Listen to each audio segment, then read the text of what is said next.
Mi-août. Les jardins débordent. C'est aussi le début du moment où il y a une foule de fruits et légumes à prix incroyablement bas au marché public. C'est le temps de faire le plein lorsque la manne est à 20$. À moins d'avoir une grande famille, l'enjeu est de préserver tous ces savoureux légumes. Ça serait un peu insultant pour soi-même et pour les cultivateurs de jeter la moitié de nos récoltes au compost car on les a pas mangées assez vite. La technique populaire chez nos grands-mères est de retour en force et la conservation à l'eau bouillante. Le bon vieux canage. J'ai beau même pas avoir 30 ans encore, j'ai pourtant 10 ans d'expérience en conserve. Je suis toujours heureuse de partager mes humbles connaissances et mes petites conserves si vous passez chez moi et que vous aimez la confiture de fraises. Voici comment je remplis mon garde-manger grâce à la mise en conserve. Note importante. Je ne suis pas microbiologiste, mais les informations que je vous partage sont basées sur les sources d'informations les plus fiables que j'ai pu trouver, comme la FDA, Santé Canada, Bernardin ou d'autres livres largement reconnus. Je suis particulièrement psychorigide sur les règles à suivre autour de la mise en conserve et je vous encourage à l'être tout autant. Une conserve mal faite peut vous rendre très malade. Sinon, elle peut aussi moisir ou carrément exploser dans vos armoires. Ça reste vraiment plate de devoir jeter de la nourriture sur laquelle vous avez mis tant d'énergie. Fait que, avec le canage, c'est pas le temps d'improviser. Suivez la recette puis c'est ça. OK? OK. Comment ça marche, la mise en conserve? Les conserves ont été développées au début des années 1800 par Nicolas Appert. Il faisait suite à un appel à tous du gouvernement français pour trouver une façon de préserver les aliments à température ambiante sur de très longues périodes. Les soldats n'avaient pas accès à des frigos pendant la guerre. Fallait les nourrir, ces petites bébites-là. La technique est assez élémentaire. On met un aliment dans un pot qui résiste à la pression, ferme le pot avec un couvercle hermétique, puis on fait chauffer le pot pendant un temps donné pour faire sortir l'air. La chaleur tue les micro-organismes qui font moisir la nourriture. Le couvercle scellé empêche d'autres micro-organismes d'entrer dans le pot. Les outils pour la mise en conserve à l'eau chaude. Certains accessoires sont essentiels, d'autres facultatifs. Si vous avez l'intention de faire des conserves au moins 2-3 fois par année, je vous recommande même les facultatifs. Le canage est assez pointilleux comme ça, ces quelques outils-là vont vous rendre la vie beaucoup plus facile. Demandez à vos voisins ou à votre parenté. Les chances sont qu'ils ont un beau set de canage qui somnole dans leur garage. Ce que vous avez de besoin. Un gros chaudron. Ça peut être un chaudron ordinaire, tant qu'il soit très haut. Plusieurs ont un chaudron à canet, moucheté bleu ou noir, qui ressemble à ça. Moi, j'ai une autoclave, mais ce genre de chaudron est absolument pas nécessaire pour la mise en conserve à l'eau chaude. Une grille. Ça sert à relever les pots du fond du chaudron pour avoir une chaleur uniforme et éviter que les pots bougent trop dans le fond et se cassent. Des couvercles neufs. Oui, neufs à chaque fois. Non, je recommande pas de les réutiliser. Oui, je sais que c'est du gaspillage. Un couvercle réutilisé a plus de chances de mal se sceller. Ça mène souvent à des conserves qui moisissent.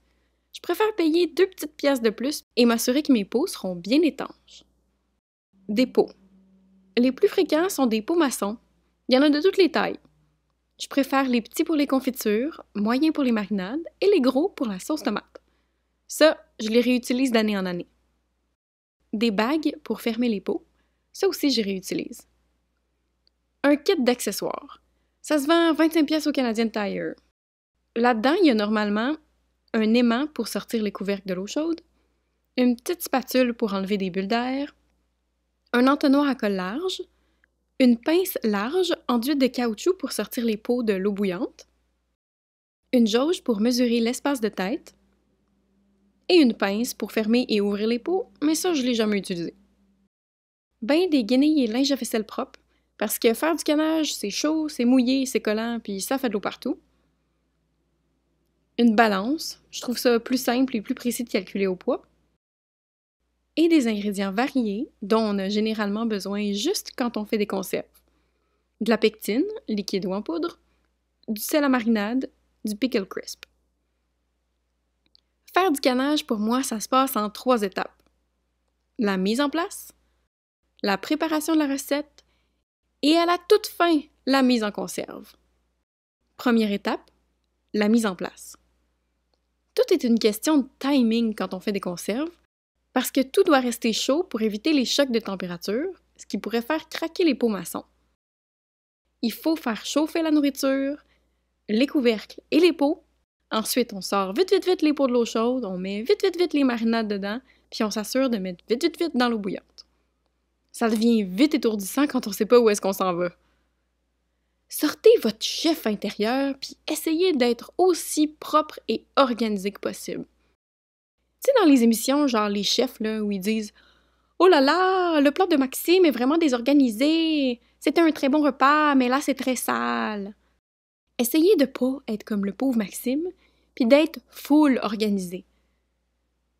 Quand vous gardez votre environnement propre, c'est moins overwhelming de faire des recettes un peu compliquées. Commencez dans une cuisine sans traînerie et propre. Vous allez avoir besoin de tout l'espace de comptoir que vous avez. Si vous avez la chance comme moi d'avoir un lave-vaisselle, mettez-y votre vaisselle sale aussitôt que vous avez fini avec. Gardez-vous une assiette pour déposer votre spatule. Ça évitera de salir le comptoir. Ça m'énerve les comptoirs collants, là. Avant de commencer à faire chauffer quoi que ce soit, coupez tous les légumes, préversez le vinaigre et mesurez les ingrédients secs de vos recettes. Préparez vos pots avec les couverts neufs. Installez les pots dans le chaudron. Vous pourrez ainsi vérifier que tous les pots y rentrent.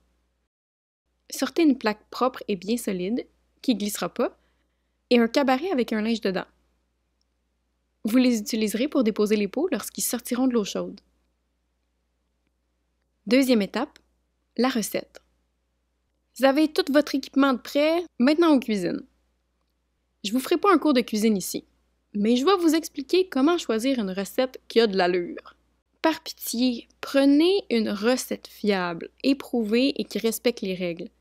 Il y a beaucoup de recettes sur Internet qui sautent des étapes, qui n'ont pas les bons ingrédients et qui sont pas sécuritaires. La grand-mère de votre voisin est peut-être bien gentille, là, mais malheureusement, plusieurs recettes d'antan ne sont pas sécuritaires. Genre, canner de la sauce à spag avec de la viande dedans à l'eau bouillante, là, c'est pas une bonne idée. Ce qui rend une conserve sécuritaire est le taux d'acidité. Des aliments comme les marinades, chutney, confitures, sauce tomate si on leur rajoute de l'acide citrique sont tous acides.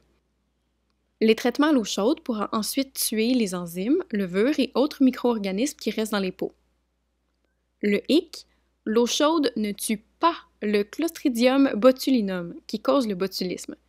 Cette maladie va paralyser les gens. Le botox est d'ailleurs fait à partir de la toxine sécrétée par le Clostridium botulinum. Cette bactérie aime les environnements anaérobiques et peu acides. Ainsi, si votre recette n'est pas assez surette, elle est l'environnement parfait pour faire croître cette bactérie. C'est pourquoi les agences de santé, et moi-même tant qu'à y être, recommandent de se référer à des recettes modernes et éprouvées. Des bonnes sources de recettes délicieuses et sécuritaires? Le site web et le livre de Bernardin, le livre d'instructions qui vient avec votre pot pour canner, le site web de Vincent Le Canneux. Ricardo a aussi quelques recettes en ligne. Et pour des recettes plus funky, je vous recommande vraiment le livre de Camilla. Elle propose vraiment des choses le fun. Sa confiture de banane au rhum est vraiment bonne, surtout sur de la crème glacée. Je vous épargne les détails de ma recette, mais ici, j'ai fait du chutney à la pêche. On retrouve cette recette dans le livre de Bernardin. La mise en conserve. On rentre dans le crunchy du travail. C'est une petite danse. Il vaut mieux relire 2-3 fois votre recette comme il faut pour avoir toutes les étapes en tête. 10 minutes avant que vos marinades, sauces ou tartinades finissent de cuire, commencez ces étapes. Faire chauffer les pots dans l'eau sans que ça bouille. On ne cherche pas à stériliser les pots ici. On veut juste qu'ils soient chauds. À côté, réchauffer les couvercles. Ça peut être dans un autre petit chaudron. Comme j'ai souvent 2-3 choses sur le feu, je préfère faire bouillir de l'eau puis verser l'eau chaude sur les couvercles. Quand votre préparation de nourriture est prête, fermez le feu, mais laissez-la sur le rond. Sortez les pots de l'eau chaude un à un avec la pince conçue à cet effet, en vidant l'eau des pots. Commencez à faire chauffer l'eau dans la marmite pour canner. On veut un bon bouillon. Remplissez les pots avec l'entonnoir pour ne pas salir le bord des pots. Retirez les bulles dans la préparation avec la petite spatule. Faites particulièrement bien cette étape si vous avez un mélange épais, comme ici avec mon chutney. Assurez-vous de garder l'espace de tête nécessaire stipulé dans votre recette. Pour moi, c'était 1 demi-pouce. L'espace de tête, c'est le vide entre le top de la nourriture et le haut du pot. Si l'espace est trop petit, la nourriture risque de déborder en bouillant et laisser des résidus sur le col du pot. Ces résidus vont empêcher le couvercle de bien coller. Si l'espace de tête est trop grand, ça va prendre plus de temps pour faire le vide dans le pot et le couvercle pourrait décoller avec le temps. Nettoyez avec un linge humide le col des pots maçons pour être sûr qu'il soit bien propre. Déposez les couvercles sur les pots. Vissez les bagues sur les pots. Attention, il ne faut pas qu'elles soient trop serrées, sinon l'air ne pourra pas s'échapper lors de l'ébullition. Fermez du bout des doigts. Déposez les bocaux dans la marmite d'eau chaude. Ils doivent être tous debout. Assurez-vous qu'il y ait au moins 1 pouce d'eau par-dessus les bocaux. Faites chauffer l'eau à feu vif. Lorsque ça bout à gros bouillon, commencez à compter le temps. Pour moi, ma recette stipulait 15 minutes. Lorsque le traitement est terminé, fermez le feu, retirez le couvercle et attendez que la pression dans les pots se stabilise. Ça peut à peu près 5 minutes. Retirez les pots du chaudron et déposez-les sur une plaque. Attendez 24 heures sans trop les bouger. Vous devriez entendre le pop significatif du canage. Ça veut dire que le couvercle est bien scellé. Le lendemain, vérifiez que les pots sont encore bien scellés. Le couvercle devrait être complètement collé au col du pot maçon et la petite bosse au milieu des pots devrait être complètement enfoncée. À ce stade-ci, vous pourrez retirer les bagues. Moi, je ne garde pas sur les pots parce que j'ai moins de bagues que de pots maçons dans le sous-sol, alors j'ai besoin de les réutiliser. De toute façon, les bagues ne servent pas à garder le pot fermé. C'est vraiment la petite bande de caoutchouc orange qui fait ça. Ajoutez une petite étiquette avec ce qu'il y a dans le pot maçon et le moment où il a été mis en conserve. Phew! Voilà! Ah! Oh my god! Bravo! Vous avez fini. Versez-vous un drink, vous le méritez. Tellement de travail pour quelques petits pots. Cet hiver, vous serez fiers de vos efforts lorsque vous servirez nonchalamment à votre visite une petite marinade maison. Oh, ce chutney! Oui, c'est les légumes qui viennent de mon jardin. Je l'ai mis en conserve moi-même. Mais non, c'est rien, c'est facile. Il n'y a pas de quoi en faire tout un plat. Ça me fait plaisir, prends-en. Seul vous saurez tout le travail que ça vous a demandé. C'est toutefois une des meilleures façons de profiter pleinement des fruits de nos jardins. On se revoit les mains dans terre, guys. Bye!